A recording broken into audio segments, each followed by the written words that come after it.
আসসালামু আলাইকুম। সেনাকুঞ্জে বেগম খালেদা জিয়া ডক্টর ইউনূস একসাথে বসে আছে। এইটা কখনো শেখ হাসিনা ভাবছিল? শেখ হাসিনা কখনো স্বপ্ন দেখছিল যে এই এই বেগম খালেদা জিয়া মৃত্যু শয্যায় থেকে এসে সেনাকুঞ্জে সবার সাথে মধ্যমণি হয়ে থাকবে? চিন্তা করছিল কখনো? করেনি।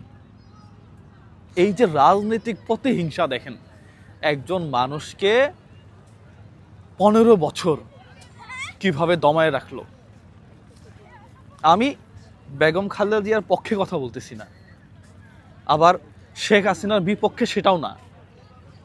ট্রাম্প জিতলো, তার অপোজিট দল বলতেছে ট্রাম্প জিতছে, ওয়েলকাম, আমি তাকে সব জায়গায় সাহায্য করব ক্ষমতা হস্তান্তরের জন্য। আর আমার দেশের সরকার করে কি, একজন ক্ষমতায় আসলে আরেকজন এসে জেলে ঢুকায়, অবৈধ মামলা দেয়, উল্টাপাল্টা কাহিনী করে। এই মামুনুল হক কখনো ভাবছিল এখানে আসবে? এই জামাতের আমির কখনো ভাবছিল সবাই একখানে হবে?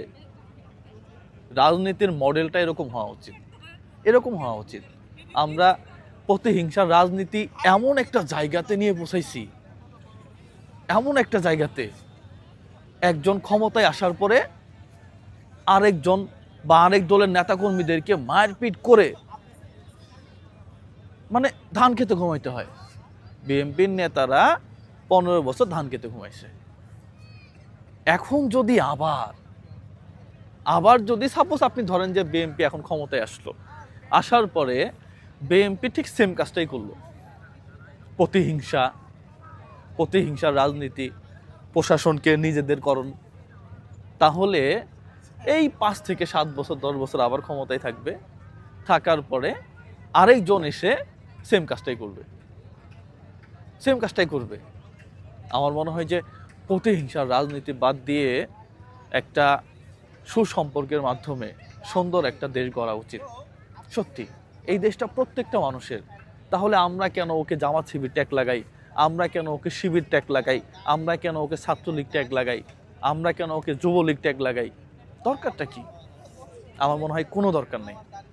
আজকে এই দৃশ্যটা দেখে সত্যি আমার কাছে ব্যক্তিগতভাবে ভালো লাগছে। আপনার কেমন লাগছে আমি জানি না, তবে রাজনীতির মাঠটা এরকম হওয়া উচিত। কোনো একটা সংকট সবাই একখানে এসে পরামর্শ করে সেই সংকট থেকে উত্তরণ, এটাই হওয়া উচিত। সবার জন্য শুভকামনা। সর্বোপরি এই দেশটা আমার, আপনার, এই দেশটা প্রত্যেকটা মানুষের। প্রতিহিংসা মুছে যাক। আসসালামু আলাইকুম রহমতুল্লাহ।